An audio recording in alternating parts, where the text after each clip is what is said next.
उपमुख्यमंत्री अजित पवारांनी इंदापूरच्या सभेत वादग्रस्त विधान केलंय। लोकसभा निवडणुकीला बटन कचा दाबा असं म्हणताना अजित पवारांनी तुम्हाला निधी पाहिजे तेवढा देतो असं देखील म्हटलंय आणि त्यामुळे एक नवीन वाद उभा राहिलाय। उपमुख्यमंत्री अजित पवारच मतदारांना आमिष दाखवत असल्याची टीका विरोधक करतायत। दरम्यान अजित पवारांच्या वक्तव्यावरून संजय राऊतांनी त्यांच्यावर टीका केली आहे। ते व्यापारी आहेत त्यामुळे सौदाच करणार असा टोला राऊतांनी लगावलाय। तर ही प्रलोभनं आचारसंहितेत येत नाहीत का असा सवाल शिरूरचे खासदार अमोल कोल्हे यांनी केलाय।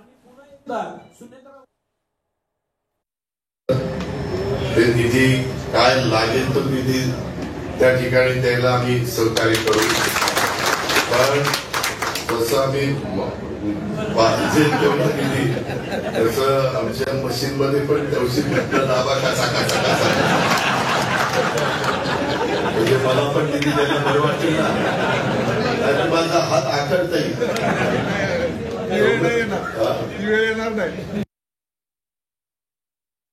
व्यापारी आहेत त्याच्यामुळे ते सौदाच करणार। मुळात हा देश सध्या व्यापारी चालवत आहेत आणि त्यांनी मग प्रत्येक गावात, जिल्ह्यात, राज्यात व्यापाऱ्यांचे एजंट निर्माण केलेले आहेत। त्यातले ते एक आहेत। हे जे पैसे आहेत ना, हे मायबाप जनतेच्या टॅक्सचे पैसे आहेत आणि निवडणुकीसाठी अशी प्रलोभनं दाखवणं, मग ही प्रलोभनं ही आचारसंहितेत येत नाहीत का हे सुद्धा माननीय निवडणूक आयोगानं पाहिलं पाहिजे।